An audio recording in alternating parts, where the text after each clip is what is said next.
നിയമവ്യവസ്ഥയെയും കോടതികളെയും പറ്റി അറിയുക എന്ന ഉദ്ദേശത്തോടു കൂടി 6ാം ക്ലാസ് മുതൽ 8ാം ക്ലാസ് വരെയുള്ള കുട്ടികൾക്ക് വേണ്ടി സംഘടിപ്പിച്ച ഒരു പരിപാടിയിൽ പങ്കെടുത്ത് സംസാരിക്കാൻ എനിക്കൊരവസരം കിട്ടി. അപ്പോൾ അവിടെയുള്ള ഒരു മിടുക്കനായിട്ടുള്ള വിദ്യാർത്ഥി എന്നോട് ചോദിച്ചൊരു ചോദ്യമാണ് ഈ ഒരു വിഷയം തിരഞ്ഞെടുക്കാൻ എന്നെ പ്രേരിപ്പിച്ച ഘടകം. ആ ചോദ്യം എന്താണെന്ന് വെച്ചാൽ, സ്കൂൾ അധ്യാപകർക്കോ പ്രിൻസിപ്പലിനോ വിദ്യാർത്ഥിയുടെ മുടി നിർബന്ധിച്ച് വെട്ടിപ്പിക്കാൻ അവകാശമുണ്ടോ എന്നായിരുന്നു ചോദ്യം.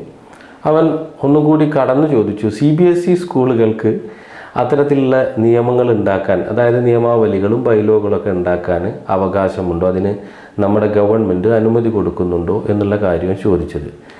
സത്യത്തിൽ ഈ ഒരു ചോദ്യം എന്നെ സംബന്ധിച്ചിട്ട് ഞെട്ടിപ്പിക്കുന്നതായിരുന്നു. കാരണം അവൻ്റെ പ്രായം വെച്ച് നോക്കുമ്പോൾ അവൻ അത്ര ചെറിയ കുട്ടിയല്ലേ, പക്ഷേ വലിയ രീതിയിലൊക്കെ ചിന്തിക്കാൻ ശേഷിയുണ്ട് നമ്മുടെ കുട്ടികൾ എന്ന് എന്നെ ചിന്തിപ്പിച്ചത് ഒരു പരിപാടി കൂടിയായിരുന്നു അത്. കുറേ നല്ല ചോദ്യങ്ങൾ പല കുട്ടികളായിട്ട് ചോദിച്ചു. എന്തായാലും ഈ ഒരു വിഷയം കഴിഞ്ഞ കുറച്ച് കാലങ്ങളായിട്ട് നമ്മൾ നിരന്തരമായി കേട്ടുകൊണ്ടിരിക്കുന്ന സംഭവമാണ്. അധ്യാപകർ മുടി വെട്ടിപ്പിച്ചു, ടീച്ചർ നിർബന്ധിച്ചു മുടി വെട്ടിച്ചു. അതായത് മുടി വളർത്തി വരുന്നത് എന്തോ ഒരു മഹാപരാധമാണ്, അല്ലെങ്കിൽ വളരെ മോശപ്പെട്ട കാര്യമാണ്, നല്ല കുട്ടികളുടെ ലക്ഷണമല്ല എന്നൊക്കെയുള്ള ഒരു പൊതുധാരണ നമ്മുടെ നാട്ടിൽ നിലനിൽക്കുന്നുണ്ട്. അപ്പോൾ ഡിസിപ്ലിൻ്റെ ഭാഗമായിട്ട് മുടി വെട്ടിപ്പിക്കുക എന്നുള്ളത് ഇവരുടെ ഒരു പ്രധാനപ്പെട്ട പരിപാടിയാണ്. ഇനി നിയമം എന്താണ് ആ കാര്യത്തെപ്പറ്റി പറയുന്നത് എന്നുള്ളത് നമുക്കൊന്ന് പരിശോധിക്കാം. നിലവിൽ ഇക്കാര്യത്തെക്കുറിച്ച് അങ്ങനെ കൃത്യമായിട്ടുള്ള നിയമങ്ങളോ ഒന്നുമില്ല. സ്കൂളിൽ മുടി വളർത്താൻ പാടില്ല, സ്കൂളിൽ പോകുന്ന സമയത്ത് മുടി നീട്ടി വളർത്തുന്നത് അച്ചടക്ക സംബന്ധമായിട്ടുള്ള പ്രശ്നമാണ്, അപ്പോൾ അത് നിയന്ത്രിക്കണം എന്ന് പറഞ്ഞിട്ട് നമ്മുടെ ഏതെങ്കിലും ഒരു ഗവൺമെൻറ്, അതായത് സെൻട്രൽ ഗവൺമെൻറ്റോ സ്റ്റേറ്റ് ഗവൺമെൻറ്റോ സ്കൂൾ അധികൃതർക്ക് ഒരു സർക്കുലർ കൊടുത്തിട്ടില്ല. അത്തരം ചട്ടങ്ങളില്ല, ഒന്നുമില്ല. മാത്രമല്ല, ഈ കുട്ടികളുടെ മുടി വെട്ടിപ്പിക്കുന്നത്, നിർബന്ധിച്ച് മുടി വെട്ടിപ്പിക്കുന്നത് തെറ്റാണെന്ന് പറഞ്ഞിട്ട് പ്രത്യേകമായി പറഞ്ഞ ഒരു നിയമവുമില്ല. പക്ഷേ ഈ ഒരു വിഷയത്തെ സംബന്ധിച്ച് നമുക്ക് രാജ്യത്ത് നിലവിലുള്ള നിയമ സംവിധാനവും നിയമവ്യവസ്ഥയും ചില കാര്യങ്ങൾ പറയുന്നുണ്ട്. അതായത് മുടി വളർത്തി വരുന്നത് എന്തോ ഒരു മഹാപരാധമാണ്, അല്ലെങ്കിൽ വളരെ മോശപ്പെട്ട കാര്യമാണ്, നല്ല കുട്ടികളുടെ ലക്ഷണമല്ല എന്നൊക്കെയുള്ള ഒരു പൊതുധാരണ നമ്മുടെ നാട്ടിൽ നിലനിൽക്കുന്നുണ്ട്. അപ്പോൾ ഡിസിപ്ലിൻ്റെ ഭാഗമായിട്ട് മുടി വെട്ടിപ്പിക്കുക എന്നുള്ളത് ഇവരുടെ ഒരു പ്രധാനപ്പെട്ട പരിപാടിയാണ്. നമുക്കറിയാലോ, നമുക്കൊരു ഭരണഘടനയുണ്ട്. ഭരണഘടനയുടെ 14, 21, 19 അനുച്ഛേദങ്ങൾ ഒരു വ്യക്തിയുടെ മൗലികാവകാശത്തെ പറ്റിയാണ് പറയുന്നത്. തുല്യതയ്ക്കും സ്വാതന്ത്ര്യത്തിനുള്ള അവകാശങ്ങളെ പറ്റിയാണ് ഈ 3 അനുച്ഛേദങ്ങളും പറയുന്നത്. ഇപ്പോൾ നമ്മൾ വളരെ വിവാദമായിട്ടുള്ള, അല്ലെങ്കിൽ നമ്മുടെ സുപ്രീം കോടതി അടക്കം എഴകീറി പരിശോധിച്ച പല കേസുകളും ഈ അനുച്ഛേദങ്ങളെ മുൻനിർത്തിയാണ് പറഞ്ഞിട്ടുള്ളത്. അതിൽ 21ാം അനുച്ഛേദം ആർട്ടിക്കിൾ 21 ആണ് മനുഷ്യൻ്റെ സ്വാതന്ത്ര്യത്തെക്കുറിച്ചിട്ടും മനുഷ്യൻ അഭിമാനത്തോടു കൂടി അവന് ജീവിക്കാനുള്ള അവകാശത്തെക്കുറിച്ചൊക്കെ കൃത്യമായിട്ട് പറയുന്നത്. അപ്പോൾ അങ്ങനെ വെച്ച് നോക്കുകയാണെങ്കിൽ ഒരു മനുഷ്യൻ്റെ ഭക്ഷണം, ഒരു മനുഷ്യൻ്റെ വ്യക്തിപരമായ ചില കാര്യങ്ങൾ, മുടി വളർത്തൽ, താടി വളർത്തൽ, അവൻ്റെ വസ്ത്രധാരണം, അവൻ എന്ത് ചിന്തിക്കണം, ഇത്തരം കാര്യങ്ങളൊക്കെ തികച്ചും ആ വ്യക്തിയുടെ മാത്രമായിട്ടുള്ള സ്വാതന്ത്ര്യമാണ്, പേഴ്സണൽ ലിബർട്ടിയാണ്. ഇത്തരം പേഴ്സണൽ ലിബർട്ടിയെ ഒരു കാരണവശാലും മറ്റൊരാൾക്ക് മറികടക്കാനോ ആ പേഴ്സണൽ ലിബർട്ടീനെ ചോദ്യം ചെയ്യുന്ന തരത്തിലുള്ള നടപടികൾ ഉണ്ടാക്കാനോ പാടില്ല എന്നുള്ളതാണ് ഭരണഘടന പറയുന്നത്. നമ്മുടെ ഭരണകൂടങ്ങൾക്ക് പോലും, അതായത് സംസ്ഥാന ഗവൺമെൻറ് ആയിക്കോട്ടെ, സെൻട്രൽ ഗവൺമെൻറ് ആയിക്കോട്ടെ, ഗവൺമെൻറ് അധിഷ്ഠിതമായിട്ടുള്ള ഉദ്യോഗസ്ഥരായിക്കോട്ടെ, അവർക്കൊക്കെ ഒരു വ്യക്തിയുടെ ഇത്തരത്തിലുള്ള മൗലികാവകാശത്തിൽ ഇടപെടുന്നതിൽ പരിമിതികൾ വെക്കുകയാണ് നമ്മുടെ ഭരണഘടന ചെയ്തിട്ടുള്ളത്. പരമാവധി സ്വാതന്ത്ര്യവും പരമാവധി അവൻ്റെ അവകാശങ്ങളും മൗലികാവകാശങ്ങളും അനുഭവിക്കാവുന്ന ഒരു സാഹചര്യം ഉറപ്പുവരുത്താനാണ് ഭരണഘടന ഉള്ളത്. അപ്പോൾ ഒരു വിദ്യാർത്ഥി എന്ന് പറഞ്ഞാൽ സ്വാഭാവികമായിട്ടും വിദ്യാർത്ഥി ഇന്ത്യയിലെ ഒരു വ്യക്തിയാണ്, ഒരു മേജറായിട്ടില്ല എന്നുണ്ടെങ്കിൽ പോലും ഒരു മനുഷ്യനാണ്. അപ്പോൾ ഒരു മനുഷ്യന് കിട്ടേണ്ട, നമ്മുടെ രാജ്യത്തുള്ള ഒരു വ്യക്തിക്ക് കിട്ടേണ്ട എല്ലാ സ്വാതന്ത്ര്യങ്ങളും വിദ്യാർത്ഥിക്കും കിട്ടേണ്ടതാണ് എന്നുള്ളതാണ് അതിനെ സംബന്ധിച്ച് പറയാനുള്ളത്. അപ്പോൾ അങ്ങനെ നോക്കുമ്പോൾ ആ കുട്ടിക്ക് മുടി വളർത്തണോ മുടി വെട്ടണോ എന്നുള്ളതൊക്കെ ആത്യന്തികമായിട്ട് തീരുമാനമെടുക്കേണ്ടത് ആ കുട്ടി തന്നെയാണ്. എന്ത് വസ്ത്രം ധരിക്കണം, എന്ത് ഭക്ഷണം കഴിക്കണം എന്നുള്ള കാര്യങ്ങളെക്കുറിച്ചൊക്കെ ആ കുട്ടി തന്നെയാണ് തീരുമാനിക്കുന്നത്. ഞാൻ പറഞ്ഞത് നിയമം അനുവദിക്കുന്ന എല്ലാ സ്വാതന്ത്ര്യങ്ങളും മറ്റെല്ലാ വ്യക്തികളെയും പോലെ അനുവദിക്കാനുമുള്ള അവകാശം വിദ്യാർത്ഥിക്കുണ്ട്. അപ്പോൾ 18 വയസ്സിന് മുകളിലുള്ള വ്യക്തികൾക്ക് കിട്ടുന്ന ചില സ്വാതന്ത്ര്യങ്ങളുണ്ട്. അതെന്തായാലും 18 വയസ്സിന് താഴെയുള്ള വിദ്യാർത്ഥികൾക്ക് കിട്ടില്ല. അതുപോലെ തന്നെ എന്തും ഭക്ഷണം കഴിക്കാൻ നമുക്ക് ആർക്കും എന്തും കഴിക്കാനുള്ള സ്വാതന്ത്ര്യം നമുക്കില്ല. അപ്പോൾ നമുക്ക് ആർക്കെങ്കിലും ഒന്ന് ഇഷ്ടം തോന്നി കാട്ടിൽ പോയിട്ട് ഒരു മാനിനെ വെടിവെച്ച് ഭക്ഷണം കഴിക്കണം എന്ന് വിചാരിച്ചാൽ അത് നമുക്ക് അതിന് കഴിയുന്ന കാര്യമില്ല. കാരണം അതിന് നിയമമുണ്ട്.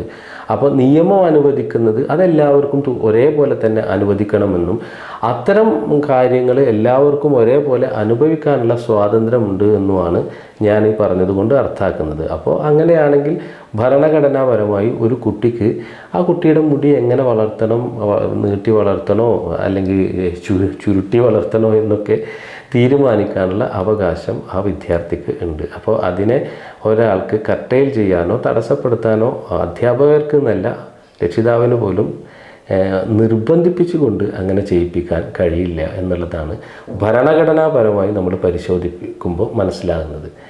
ഇനി അതുമാത്രമല്ല, ഇത്തരം കേസുകളിൽ ഈ കുട്ടികളുടെ കാര്യത്തിൽ നമ്മുടെ നിയമവ്യവസ്ഥയ്ക്ക് ചില പ്രത്യേക പരിഗണന ഉണ്ട്. ഒരു പിടി നിയമങ്ങൾ തന്നെ പാസ്സാക്കിയിട്ടുണ്ട്. പ്രത്യേകിച്ച് കുട്ടികളുടെ അവകാശങ്ങളെ സംരക്ഷിക്കാനും കുട്ടികളുടെ കാര്യത്തിൽ പ്രത്യേക കെയർ കൊടുക്കാനും കുറേ നിയമങ്ങളുണ്ട്. നമ്മൾ ബാലാവകാശ കമ്മീഷനുകളുണ്ട്, അതോറിറ്റികളുണ്ട്.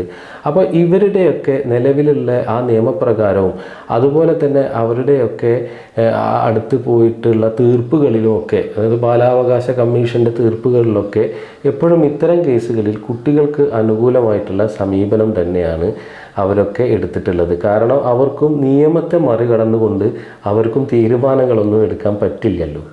ഇനി പറയാൻ പോകുന്ന നിയമങ്ങൾ ഈ കുട്ടികളുടെ അവകാശങ്ങൾ ഉറപ്പുവരുത്തുന്നതാണ്. അതായത് കുട്ടികളുടെ ഈ ഭിക്ഷാടനം നിരോധിച്ചുകൊണ്ടും കുട്ടികളെ കൊണ്ട് നിർബന്ധിച്ച് തൊഴിലെടുപ്പിക്കുന്നത് നിരോധിച്ചുകൊണ്ടൊക്കെ അങ്ങനെ കുട്ടികളെ സംബന്ധിച്ചും അവരുടെ അവകാശങ്ങളും അവരുടെ സുരക്ഷയ്ക്കും അവരുടെ സംരക്ഷണത്തിനൊക്കെ വേണ്ടി ഉണ്ടാക്കിയിട്ടുള്ള നിയമങ്ങളാണ് ഇനി ഞാൻ വായിക്കാൻ പോകുന്നത്.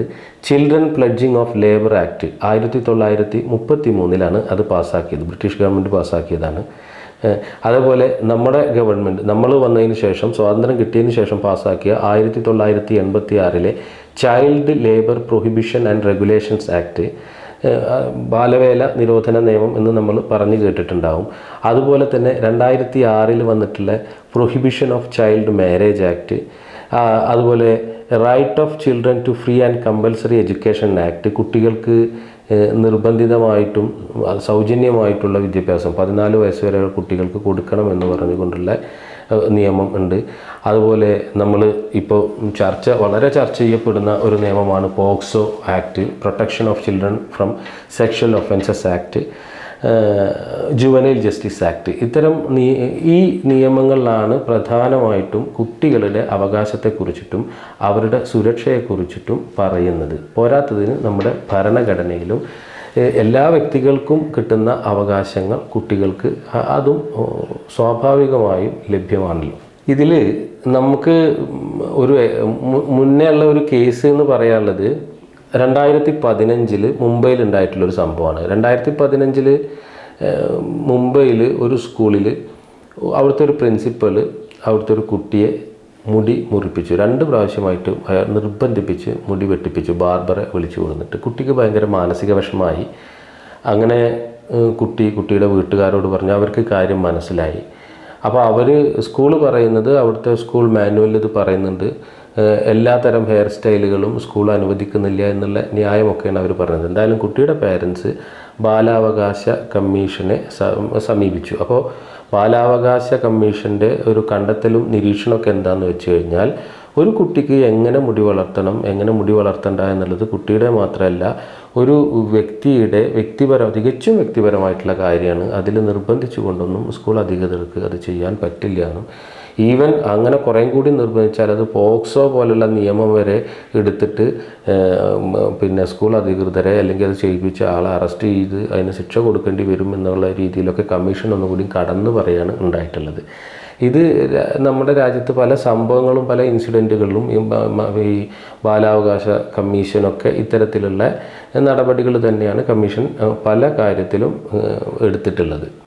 സാധാരണ ഇത്തരത്തിലുള്ള കാര്യം പറയുമ്പോൾ കുറച്ച് പഴയ ആളുകൾ പറയുന്നതാണ് അച്ചടക്കത്തിൻ്റെ ഭാഗമല്ലേ, അച്ചടക്കത്തിൻ്റെ ഭാഗമായിട്ട് ചില വിട്ടുവീഴ്ചകളൊക്കെ നമുക്ക് ചെയ്തുകൂടെ, പോലീസിലും പട്ടാളത്തിലൊക്കെ അച്ചടക്കത്തിൻ്റെ ഭാഗമായിട്ട് ഇങ്ങനെ ചില നിബന്ധനകളുണ്ടല്ലോ, പോലീസിലോ പട്ടാളത്തിലുള്ളവർക്ക് അവർക്ക് തോന്നിയ പോലെ മുടിയോ താടിയോ വളർത്താൻ പറ്റില്ലല്ലോ എന്നൊക്കെ അവർ ചോദിക്കാറുണ്ട്. അപ്പോൾ അവരോട് നമുക്ക് പറയാനുള്ളൊരു കാര്യം എന്താണെന്ന് വെച്ചാൽ, അല്ലെങ്കിൽ നിയമം പറയുന്നൊരു കാര്യം എന്താണെന്ന് വെച്ചാൽ, പോലീസ് പട്ടാളം എന്നൊക്കെ പറയുന്നത് ഒരു ജോലിയാണ്.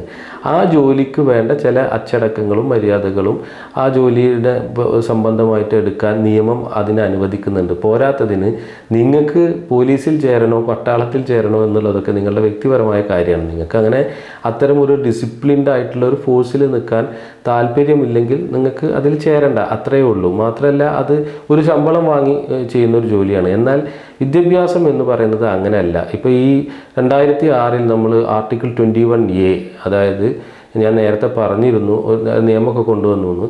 അപ്പോൾ നമ്മുടെ ഭരണഘടനയിൽ ഒരു പ്രത്യേക ആർട്ടിക്കിൾ നമ്മൾ അതിൽ ഉൾപ്പെടുത്തി. അതായത് 14 വയസ്സ് വരെയുള്ള കുട്ടികൾക്ക് നിർബന്ധമായും സൗജന്യമായും ഉള്ള വിദ്യാഭ്യാസം കൊടുക്കണമെന്ന് പറഞ്ഞുള്ളതായിരുന്നു ആ നിയമം. അപ്പോൾ അതുപ്രകാരം ഈ കുട്ടികൾ എന്തായാലും ഇവിടെ പോകണം, സ്കൂളിൽ പോകണം. അപ്പോൾ അവർക്ക് ഇതൊരു തൊഴിൽ പോലെ പട്ടാളത്തിലോ പോലീസിലോ ഉള്ള പോലെ ഒരു സംഗതിയല്ല. മാത്രമല്ല ഒരധ്യാപകൻ കൊടുക്കുന്ന സർവീസ് കൂടിയാണ്. അപ്പോൾ ഒരു സർവീസ് മാന്യമായി കിട്ടാനുള്ള അവകാശം ഈ വിദ്യാർത്ഥിക്ക് ഉണ്ട് താനും. അപ്പോൾ രണ്ടും രണ്ടായിട്ട് തന്നെയാണ് നിയമം അതിനെ കാണുന്നത്. എന്തായാലും ഈ വിഷയത്തിൽ പറയാനുള്ളത് മുടി വളർത്തലോ മുടി വളർത്താതിരിക്കലോ അല്ല അച്ചടക്കം. മാതാപിതാ ഗുരു ദൈവം എന്നൊക്കെ ഉള്ളത് വളരെ പ്രാചീനമായിട്ടുള്ള ഒരു മൂല്യനിർമ്മിതിയുടെ ഭാഗമാണ്. മാതാവിനെയും പിതാവിനെയും ഗുരുവിനെയും ഒക്കെ നമ്മൾ ബഹുമാനിക്കണമെന്നാണ്, ദൈവത്തെ പോലെ കാണണമെന്നാണ് പറയുന്നത്. നമ്മൾ ഈ പുതിയ പരിഷ്കൃതമായിട്ടുള്ളൊരു സമൂഹത്തിൻ്റെ രീതി എന്തെന്ന് വെച്ചാൽ മാതാവിനെയും പിതാവിനെയും ഗുരുവിനെയും മാത്രമല്ല മനുഷ്യർ എല്ലാവരെയും പരസ്പരം ബഹുമാനിക്കണമെന്നാണ് പറയുന്നത്. അവിടെ ആരായാലും ജാതി മത വർണ്ണ വർഗ ലിംഗഭേദമില്ലാതെ മനുഷ്യർ പരസ്പരം ബഹുമാനിക്കുകയും പരസ്പരം ആദരിക്കുകയും ചെയ്യുന്ന ഒരു സമൂഹമാണ് വേണ്ടത്. അപ്പോൾ അത്തരത്തിലുള്ളൊരു സമൂഹത്തിൽ ശ്രീനാരായണ ഗുരു പറഞ്ഞ ഒരു വാക്ക് മാത്രമാണ് ഇക്കാര്യത്തിൽ ഇന്നും വളരെ പ്രസക്തമായി നിൽക്കുന്നത്. അവനവൻ ആത്മസുഖത്തിനാചരിപ്പത് അപരന് സുഖത്തിനായി വരേണം. നമ്മൾ മറ്റൊരാളുടെ സ്വാതന്ത്ര്യത്തിൽ നമ്മൾ കയറി ഇടപെടാൻ പാടില്ല. നമ്മുടെ എത്രയാണോ നമ്മൾ നമ്മുടെ പ്ലഷറിനെയും സുഖത്തിനെയും നമ്മൾ കൊണ്ടു നടക്കുന്നത്, അതുപോലെ തന്നെ മറ്റൊരുത്തൻ്റെ സുഖത്തെയും മറ്റൊരുത്തൻ്റെ സ്വാതന്ത്ര്യത്തെയും നമ്മൾ പരിഗണിക്കണം എന്നുള്ളതാണ് ആ ചെറിയ ഒരു ഒറ്റ ശ്ലോകത്തിലുള്ള ഒരർത്ഥം എന്നാണ് ഞാൻ മനസ്സിലാക്കുന്നത്. ഇത് തന്നെയാണ് യൂണിവേഴ്സൽ ഡിക്ലറേഷൻ ഓഫ് ഹ്യൂമൻ റൈറ്റ്സും നമ്മുടെ ഭരണഘടനയൊക്കെ പറയുന്നത്. നമ്മൾ 21-ാം നൂറ്റാണ്ടിലാണ് ജീവിക്കുന്നത്. വിദ്യാഭ്യാസത്തെ സംബന്ധിച്ച് കൃത്യമായ കാഴ്ചപ്പാടുകളുണ്ട്. കുട്ടികളുടെ മനഃശാസ്ത്രത്തെക്കുറിച്ച് കൃത്യമായിട്ടുള്ള നിരീക്ഷണങ്ങളുണ്ട്. ശാസ്ത്രീയമായിട്ടുള്ള ബോധന രീതിയുണ്ട്. അത് പണ്ടത്തെ പോലെയുള്ള കടുത്ത ശിക്ഷണ രീതികളൊന്നുമല്ല. പണ്ട് വടി കൊണ്ടടിച്ചിരുന്നു, ചെവി പിടിച്ച് തിരുമ്മിയിരുന്നു. അങ്ങനെ ഒരുപാട് അശാസ്ത്രീയമായ രീതിയിലാണ് ടീച്ചിങ് ഉണ്ടായിരുന്നത്. അന്ന് ഈ ഗുരുകുല സമ്പ്രദായമൊക്കെ എന്തോ മഹത്തരം എന്നൊക്കെ പറഞ്ഞിട്ട് എത്രയോ ആളുകളുടെ ജീവിതം തന്നെ പാഴായി പോയിട്ടുണ്ട്. പണ്ട് ഒരു 40-50 വർഷം മുമ്പൊക്കെ ഒരുപാട് കഴിവുള്ള കുട്ടികൾ, ഒരുപാട് നന്നായിട്ട് ശോഭിക്കാൻ കഴിയുമായിരുന്ന കുട്ടികളുടെ ഭാവിയും ജീവിതവും ഈ അധ്യാപകർ എന്ന് പറയുന്നവർ തൊലച്ച് കളഞ്ഞിട്ടുണ്ട്. നമ്മുടെ പുരാണത്തിൽ തന്നെ ഒരു തൊലച്ച് കളഞ്ഞ അധ്യാപകനാണ് ദ്രോണർ.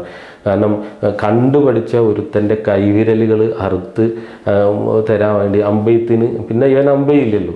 അപ്പോൾ ഇത്തരത്തിലുള്ള അധ്യാപകരെയാണ് നമ്മൾ വലിയ ഗുരുവൊക്കെ ആയിട്ട് പലപ്പോഴും കൊണ്ടു നടന്നിട്ടുള്ളത്. അപ്പോൾ പുതിയ കാലഘട്ടത്തിൽ അതല്ല. അത് കുട്ടികൾക്ക് നല്ല ബോധ്യമുണ്ട്, കുട്ടികൾക്ക് നല്ല യുക്തിബോധമുണ്ട്, നല്ല ധാരണകളുണ്ട്. എന്തായാലും ഇനിയുള്ള കാലമൊന്നും അത്തരത്തിൽ കുട്ടികളുടെ സ്വാതന്ത്ര്യത്തെ ഹനിച്ചുകൊണ്ടൊന്നും ഒരു അധ്യാപകനും മുന്നോട്ട് പോകാൻ കഴിയില്ല. നമ്മുടെ നിയമവ്യവസ്ഥയും അത് തന്നെയാണ് പറയുന്നത്. പിന്നെ കുട്ടികളോട് എനിക്ക് പറയാനുള്ള ഒരു കാര്യം, ഇത്തരം അവകാശങ്ങളും സ്വാതന്ത്ര്യങ്ങളും എല്ലാം നമ്മുടെ നന്മക്ക് വേണ്ടിയാണ് ഉള്ളത്, അല്ലാതെ നമ്മുടെ ജീവിതം വേസ്റ്റാക്കി കളയാനുള്ളതല്ല, നമ്മുടെ ജീവിതം നശിപ്പിച്ച് കളയാൻ വേണ്ടിയിട്ടല്ല. അധ്യാപകരും അതുപോലെ തന്നെ നമ്മുടെ രക്ഷിതാക്കളൊക്കെ ഈ എന്തൊക്കെ പറഞ്ഞാലും നമ്മളെക്കാൾ ഒരുപാട് എക്സ്പീരിയൻസും ജീവിതാനുഭവങ്ങളും ഉള്ളവരാണ്. അപ്പോൾ നമ്മളുടെക്കാൾ കൂടുതലായിട്ട് അവർക്ക് കാര്യങ്ങളെ കാണാനും മനസ്സിലാക്കാനുള്ള ഒരു കപ്പാസിറ്റി ഉണ്ടാകും. അപ്പോൾ അവർ പറയുമ്പോൾ അതിൽ കഴമ്പുണ്ടോ എന്ന് പരിശോധിക്കണം. എല്ലതും അതുപോലെ അനുസരിക്കണമെന്നും ഞാൻ പറയില്ല, എല്ലാത്തിനെയും വിമർശനാത്മകമായിട്ട് തന്നെ കാണണം. പക്ഷേ ആത്യന്തികമായി നമ്മൾ നോക്കേണ്ടത് നമ്മളുടെ നന്മയാണ്, സമൂഹത്തിൻ്റെ നന്മയാണ്.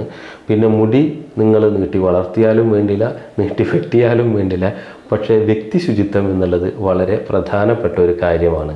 വ്യക്തി ശുചിത്വം പാലിക്കുന്നത് നമുക്കും വേണ്ടിയാണ്, നമ്മുടെ സമൂഹത്തിനും വേണ്ടിയാണ്. കാരണം നമ്മൾ ഈ മുടിയെന്ന് മാത്രമല്ല, നമ്മുടെ വസ്ത്രധാരണ ആയിക്കോട്ടെ, മുടി ആയിക്കോട്ടെ ഒക്കെ തീരെ വൃത്തിയില്ലാതെ നമ്മളൊരു പൊതുസമൂഹത്തിൽ ഇടപെടുമ്പോൾ നമ്മൾ മാത്രമല്ല അത് സഫർ ചെയ്യുന്നത്, പൊതുസമൂഹം കൂടിയാണ് സഫർ ചെയ്യുന്നത്. അതുകൊണ്ട് ഇക്കാര്യത്തിൽ ഇനി നിങ്ങൾ ഇങ്ങനെ ചോദിക്കുന്ന ആളുകൾ, ഇത്തരം സെർച്ച് ചെയ്യുന്ന ആളുകൾ മനസ്സിലാക്കുക, നിങ്ങൾക്ക് മുടി വളർത്താനും മുടി വളർത്താതിരിക്കാനും നിങ്ങളുടെ മുടി എങ്ങനെയാക്കണം എന്നുള്ളതൊക്കെ തികച്ചും നിങ്ങളുടെ സ്വാതന്ത്ര്യമാണ്. സ്വാതന്ത്ര്യം എന്നുള്ളത് സമൂഹത്തിൻ്റെ പൊതുവായ നന്മയ്ക്ക് വേണ്ടിയുള്ളതാണ്, ചില ആളുകളുടെ മാത്രം താല്പര്യങ്ങൾക്ക് വേണ്ടിയുള്ളതല്ല എന്നും കൂടി മനസ്സിലാക്കുക. എന്തായാലും ഇത്രയും നേരം എന്നെ കേട്ട നിങ്ങൾക്ക് നന്ദി. ഇനിയും ഇത്തരമുള്ള സബ്ജക്റ്റുകളുമായിട്ട് നിങ്ങളുടെ മുന്നിലേക്ക് വരും. അപ്പോൾ സബ്സ്ക്രൈബ് ചെയ്യാൻ മറക്കരുത്, ഷെയർ ചെയ്യാൻ മറക്കരുത്, കമൻറ്റ് ചെയ്യാൻ മറക്കരുത്. നിങ്ങളുടെ നല്ല നിർദ്ദേശങ്ങളൊക്കെ എന്തായാലും തരിക. അടുത്ത ഒരു വീഡിയോയുമായി വീണ്ടും വരുന്നത് വരേക്കും ഗുഡ് ബൈ.